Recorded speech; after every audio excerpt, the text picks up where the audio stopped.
Okay, let's dive into this. You know, when we board an airplane, we're usually thinking about our destination, maybe the in-flight movie, or, let's be honest, the snacks. But behind the scenes, there is this wildly fascinating, highly structured world of aircraft maintenance and operations that's literally keeping us safe in the sky. So today, in this explainer, we're exploring two absolutely crucial, yet largely invisible systems that make modern aviation possible. Now you might be wondering, how do airlines actually track thousands of aging parts, relentless inspections, and life-limited components, while at the very same time managing endless radio chatter without it descending into total chaos? It's an immense problem. I mean, we're talking about keeping track of millions of physical parts and organizing countless radio waves across the globe just to ensure every single flight lands safely. And that brings us to a true tale of two systems. They sound almost exactly the same, but I promise you they do completely different things. On the left, we've got SLCAL, which handles physical hardware and maintenance tracking. On the right is SELCL, dealing with ground-to-air communication. It's basically a classic case of identical-sounding acronyms managing completely different but equally vital parts of the aircraft.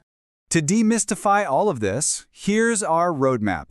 First, we'll hit those two confusing acronyms, then we'll look at SLCAL tracking, followed by the component lifecycle. After that, we'll jump into SLCAL radio and finally wrap up with how they both ensure safe skies. All right, Section 1. Two confusing aviation acronyms. Sound alike, act differently. Now, what's really interesting about this next part is how we actually track all that hardware. Section 2. SLECAL, Service Life Tracking, the lifeline of parts. So SLECAL stands for Service Life Evaluation and Control. It's a dedicated maintenance tracking system used to monitor aircraft components that have limited service lives, absolutely ensuring those limits are never exceeded. It's kind of like tracking your car's mileage for an oil change, but with significantly higher stakes. Without this rigorous tracking, critical parts might just stay installed way too long, massively increasing safety risks and rendering an aircraft completely unairworthy. That's exactly why strict regulatory bodies like the FAA and ESA demand this strict, mandatory control. Because, let's face it, an airplane part cannot be used forever. So SLCL relies on very specific replacement triggers. Parts get retired based on flight hours, flight cycles, calendar time, landing counts, or specific engine cycles. To put that into perspective, engine parts experience just absolute punishing extreme temperatures, right? Meanwhile, the landing gear is facing tremendous heavy loads during every single touchdown, so each part gets a totally unique metric for its lifespan. And the system tracks an incredibly wide array of hardware. Airlines are using SLCAL for everything from compressor discs in the engines to the heavy shock struts in the landing gear, flight control actuators, and yep, even emergency equipment. Believe it or not, things like escape slides and fire extinguishers have a strict shelf life too. Every single one of these components is meticulously tracked so that an unairworthy aircraft never even leaves the gate. Let's move on and see how this builds in real life. Section 3. The component life cycle, from installation to retirement. Okay, here are the 5 practical steps of the SELCAL life cycle. Step 1 is installation and software entry, where an engineer actually logs the part into specialized maintenance software like Amos or Trax. Step 2 is daily flight updates. Every single takeoff and landing updates that system automatically. Step 3 involves continuous monitoring by the maintenance planners. Step 4 is maintenance planning itself, where replacements are carefully scheduled during routine A checks or C checks just to minimize expensive downtime. And finally, Step 5, removal and replacement well before that limit is ever hit. Let's look at a quick example. Imagine a turbine disc installed with a maximum approved life of 20,000 flight cycles. After year 1, it's sitting at 4,500 cycles. By year 3, 12,000. By year 5, it hits 19,000 cycles. At this exact moment, the SLECAL software is practically raising its hand, issuing an alert. The maintenance team then schedules a replacement before it reaches 20,000. And once it hits that absolute 20,000 cycle limit, it is permanently retired based on the manufacturer's approved data. No exceptions. It cannot be reinstalled. Which really highlights a critical reality of SLECA. As the saying goes, even a small documentation error can create serious compliance issues. The system is undeniably brilliant, but it requires highly trained personnel, flawless data entry, and regular audits. Extreme precision is literally non-negotiable when passenger lives are on the line.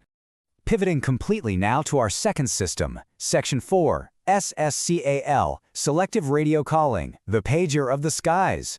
So, SELCAL, which stands for Selective Calling, is an automatic recognition system operated by a two-tone signal, and it totally simplifies ground-to-air radio contact. Think about it. If pilots had to just sit there listening to hours of white noise, constant static, and irrelevant chatter just hoping to catch their specific flight number, they'd be exhausted. SELCAL solves this. It works very much like a telephone dialer or a dedicated pager just for the pilots. And this brilliantly illustrates how they do it. The International Civil Aviation Organization, or ICAO, assigns these specific codes using 4 characters. We're talking letters A through Z and numbers 1 through 9. These characters are grouped together as pairs, so only 2 tones are required for a specific aircraft to be paged. So an example call code might literally just be the specific tones for AB paired together plus CD. Simple, right? And the technology is actively evolving to keep up with massive modern fleet sizes. That number right there, 600, represents the 600 new memory locations for pre-programming IDEN codes in the new standard, known as SELCAL 32. What is absolutely fantastic about this modern update is that these new selective calling units are so user-friendly, they are even programmable using Microsoft Excel. I mean, it makes updating an entire fleet's communication network vastly more efficient. The actual day-to-day operation is incredibly straightforward. On the ground, the controller just enters the code and presses the call button to transmit. Instantly, a signal lamp lights up in the selected airplane, and the pilot knows, hey, that's for us, and they answer. It is an elegant, simple, and highly effective communication loop. In fact, over 680 of these exact units have been installed worldwide over the last 25 years to streamline this process and keep those cockpits nice and quiet until it's actually necessary. All right, bringing it all together, Section 5, Safe and Connected Skies, the big picture. So the crucial point is this. We have 2 wildly different systems that come together to form a massive, cohesive safety net. SELCAL rigorously tracks physical hardware limits, making sure no physical part ever outlives its structural integrity.